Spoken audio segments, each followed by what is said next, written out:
मृदुला गर्ग जी की कहानी हरी बिंदी। आँख खुलते ही आदतन नज़र सबसे पहले कलाई पर लगी घड़ी पर गई। सिर्फ 6:30। उसने फौरन आँखें दोबारा कस कर बंद कर ली और इंतज़ार करने लगी कि अब पलंग चरमराएगा और आवाज़ आएगी, उठना नहीं है क्या? पर जब कुछ देर चुप्पी बनी रही तो आंखें खोल कर देखा, बिस्तर पर वह अकेली है।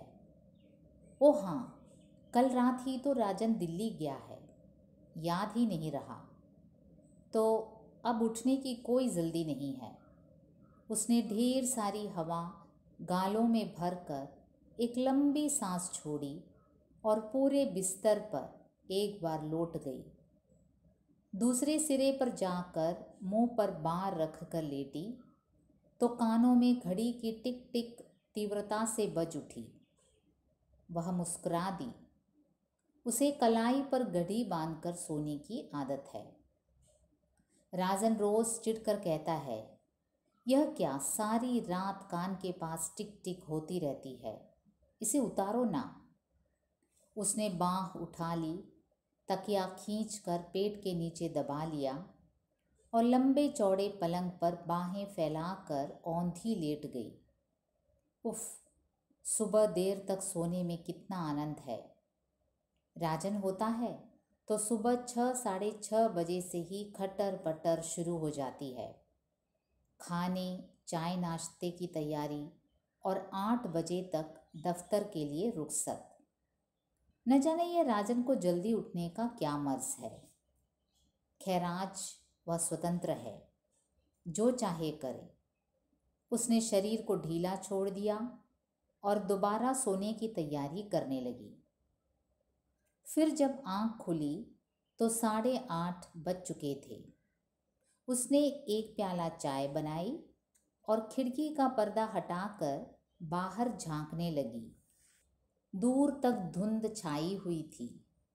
आज ज़रूर बरसात होगी, उसने सोचा। उसे धुंध बहुत भली लगती है। जब मालूम नहीं पड़ता कि वहाँ कुछ दूर पर क्या है तो अनायास ही आशा होने लगती है कि कोई अनुपम और मोहक वस्तु होगी। मैं भी खूब हूँ, उसने मुस्कुराकर सोचा। मुझे धुंध में खुलापन लगता है और सूर्य के प्रकाश में घुटन। चाय पीकर गर्म पानी से देर तक नहाया जाए, उसने सोचा और इसी विचार से बाल्टी भरने लगी। पर फिर सहसा ठंडे पानी की फुहार ही अपने ऊपर छोड़ ली। दांत किटकिटाते किटकिटाते वह एक गज़ल गुनगुनाने लगी। बड़े तौलिए से खूब रगड़ कर शरीर पोंछा। आज एक अद्भुत स्फूर्ति और उत्साह का अनुभव हो रहा है। नीले रंग का कुर्ता और चूड़ीदार पजामा पहना तो नीले रंग की बिंदी माथे पर लगाने को हाथ बढ़ गया। फिर न जाने क्या सोचकर उसे छोड़ दिया और एक बड़ी सी हरी बिंदी लगा ली। राजन होता तो कहता, नीले पर हरा, क्या तुक है। दर्पण में दिख रही अपनी ही प्रतिछाया को जबान निकाल कर चिढ़ा दिया।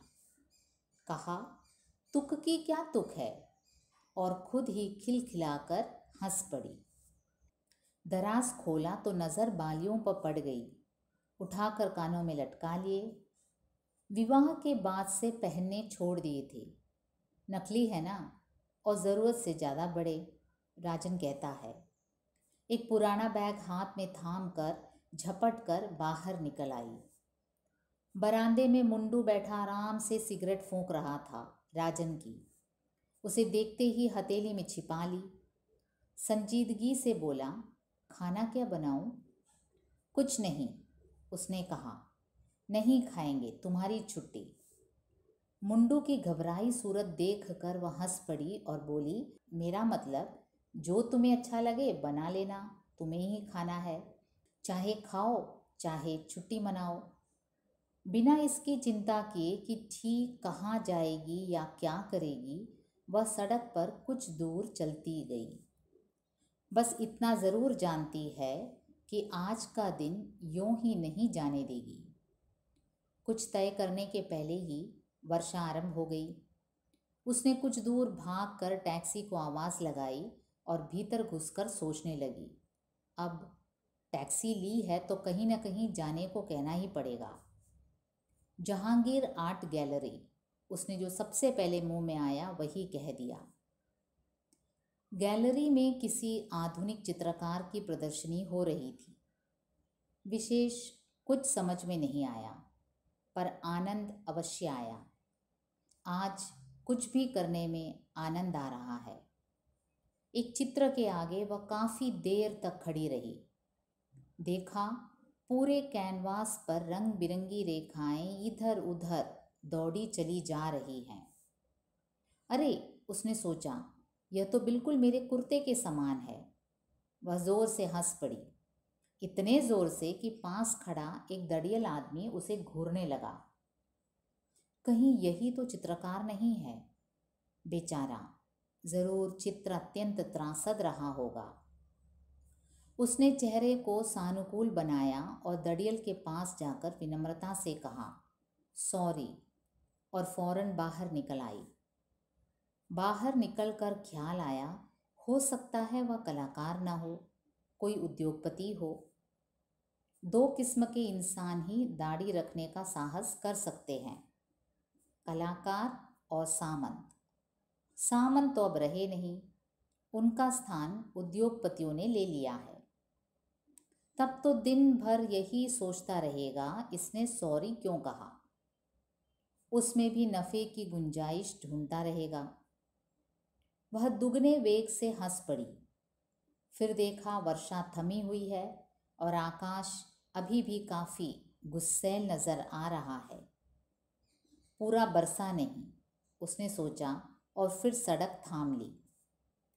सड़क के किनारे एक रेस्तरां को देखकर याद आया कि काफ़ी ज़ोर से भूख लगी है। भीतर जाकर झटपट आदेश दिया, एक गर्मागर्म टिकिया की प्लेट और एक आइसक्रीम एक साथ। एक साथ? बैरे ने पूछा। हाँ, कोई एतराज़ है क्या? जी नहीं, लाया। उसे ठंडा और गर्म साथ खाना बहुत भला लगता है। कहते हैं दांत खराब हो जाते हैं। कितना चटपट काम हो गया आज। राजन होता है तो बढ़िया जगह बैठकर आराम से खाने की सूची देखने के बाद सोच विचार कर आदेश दिए जाते हैं। खाकर बाहर निकली तो सोचा किसी पास वाले सिनेमा घर में पिक्चर देख ली जाए। किस्मत से अंग्रेजी की एक पुरानी मजाकिया पिक्चर लगी मिल गई, डैनी के की। राजन कहता है, न जाने तुम्हें कैसे पसंद है, मुझे तो उसके बचपने पर हंसी नहीं आती, पर उसे तो आती है, खूब आती है, और फिर हंसी पर हंसी आती है। कभी कभी बेबात आती है, जैसे आज। पिक्चर के दौरान वह आज और दिनों से भी अधिक ठहाके लगा रही थी। पास बैठे आदमी की सूरत तो अंधेरे में नहीं दिख रही थी, पर हंसने में वह उससे 2 कदम आगे ही था। अदाकार की एक बेचारगी की मुद्रा पर वे दोनों इतनी जोर से हंसे कि उनके हाथ आपस में टकरा गए। सॉरी कहने के विचार से एक दूसरे की ओर मुड़े, पर माफ़ी मांगने की बजाय एक ठहाका और लगा गए। उसके बाद हर बार यही हुआ। हंसी आने पर अनायास वे एक दूसरे को देखते और फिर मिलकर हंसते। पिक्चर समाप्त होने पर वे साथ साथ बाहर निकले तो देखा 4:30 बजे ही काफ़ी अंधेरा हो चला है। आकाश यूं तना खड़ा है कि बस अब बरसा, अब बरसा। कितना सुहावना दिन है, उसने अपने पड़ोसी से कहा। सुहावना? उसने कुछ अचरज में कहा, या बेरंग? हाँ, कितना सुहावना, सुहावना बेरंग दिन है। वह हंस पड़ा। समझता हूँ, यहाँ सूरज तो रोज़ ही निकलता है, पर धुंध कभी कभी होती है। 8 महीनों में आज पहली बार, उसने कहा। और अब मॉनसून शुरू हो जाएगी। हाँ, आज खूब बरसेगा, उसने कहा और अनायास ही, कॉफ़ी पिएंगे? ज़रूर। हल्की हल्की फुहार पड़नी शुरू हो गई तो दोनों भागकर सामने वाले रेस्तरां में जा घुसे। उसने बाल झटक दिए और बोली, आपका छाता कहाँ है? छाता? हाँ, आप लोग हमेशा छाता साथ नहीं रखते। वह ठहाका मार कर हंस पड़ा। इंग्लैंड में, उसने कहा। कॉफ़ी मंगवा कर दोनों सामने काले पड़े समुद्र को देखते देखते अपने अपने ख्यालों में खो गए। सहसा उसकी आवाज़ सुनकर वह चौंकी। आप क्या सोच रही हैं? जानने के लिए पेनी का खर्चा करने को तैयार हूँ। दीजिए, उसने हंसकर कहा। उसने निहायत संजीदगी के साथ जेब में हाथ डाला और एक पेनी आगे बढ़ा दी। उसने उसे उठाकर हथेली में बंद कर लिया। बताना सच सच होगा। मैं सोच रही थी यदि समुद्र में कूद पड़ूं तो कितनी दूर तक अकेली तैर सकूंगी। और आप क्या सोच रहे थे? पर पेनी नहीं दूंगी। उसने मुट्ठी को और कसकर बंद कर लिया, जैसे किसी आत्मीय का दिया उपहार। बुरा तो नहीं मानेंगी? उसने पूछा। नहीं, उसने कह तो दिया पर दिल बैठ गया। बस अब वही घिसी पिटी आशिकाना बातें शुरू हो जाएंगी। मैं सोच रहा था बारिश बढ़ जाने पर यहाँ से वॉरली तक का टैक्सी का भाड़ा कितना लगेगा। वह जोर से हंस पड़ी, दुर्भावना से नहीं, हर्ष के अतिरेक से। मुझे रास्ते में छोड़ते जाएंगे तो आधा, उसने हंसकर कहा। बहुत खूब। उसने यह भी नहीं पूछा कि वह कहाँ रहती है।